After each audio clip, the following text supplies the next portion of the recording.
একেবারে red chart বেঁধে চাকরি বিক্রি, একই দিনে নিয়োগের বিজ্ঞপ্তি, অ্যাপয়েন্টমেন্ট লেটার ও কাজে যোগদান। একাধিক প্রাক্তন মন্ত্রী, পুরসভার চেয়ারম্যান, ভাইস চেয়ারম্যানদের জড়িত থাকার অভিযোগ। তৃণমূল আমলে যেসব বিরাট দুর্নীতির অভিযোগ উঠেছে তার মধ্যে অন্যতম একাধিক পুরসভায় চাকরি বিক্রি।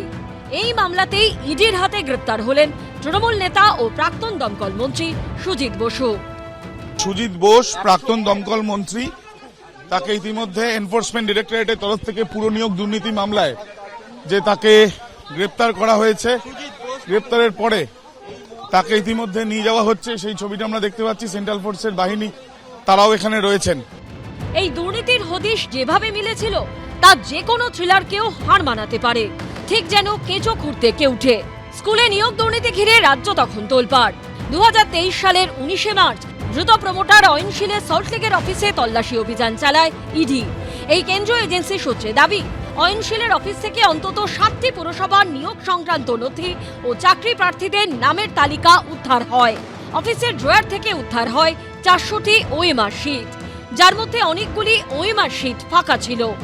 ইডি সূত্রে দাবি করা হয়, প্রমোটার অয়নশীলের সংস্থা এবিএস ইনফোজোনের অফিসের কম্পিউটারের ফোল্ডারে যে নথি পাওয়া গিয়েছিল সেখানেই ছিল একাধিক প্রভাবশালীর নাম। উল্লেখ করা ছিল চাকরি বিক্রির টাকার অঙ্ক।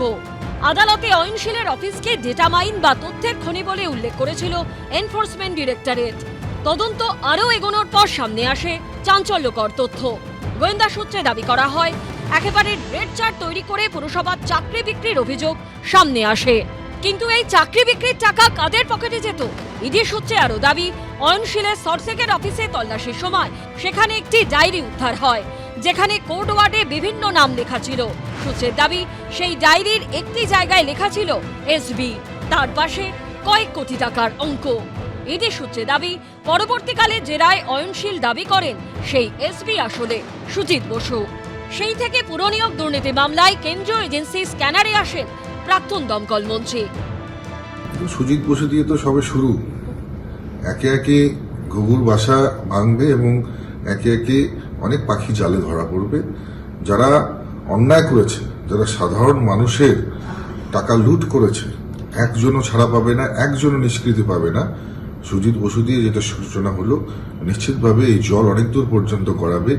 জেলায় জেলায় পর্যন্ত যারা বিভিন্ন দুর্নীতির সঙ্গে যুক্ত, কেউ রেহাই পাবে না, প্রত্যেককে জেলে যেতে হবে। এদিন সুজিত বসুকে ব্যাংশাল আদালতে তোলা হলে ইডির আইনজীবী বলেন, শিক্ষক নিয়োগ দুর্নীতিতেও সুজিত বসুর ভূমিকা রয়েছে। ডিজিটাল এভিডেন্স পাওয়া গিয়েছে, হয়তো পরিস্থিতি বদলেছে, তবে নেক্সাস এখনো ভাঙেনি। মঙ্গলবার সুজিত বসুকে 21শে মে পর্যন্ত ইডি হেফাজতে পাঠিয়েছে আদালত। এবার তাকে জিজ্ঞাসাবাদ করে কি আরো কোনো বড় নাম সামনে আসবে, সেটাই দেখার। আবির দত্ত, প্রকাশ সিনহা ও ঝিলম করঞ্জায়ের রিপোর্ট, এবিপি আনন্দ।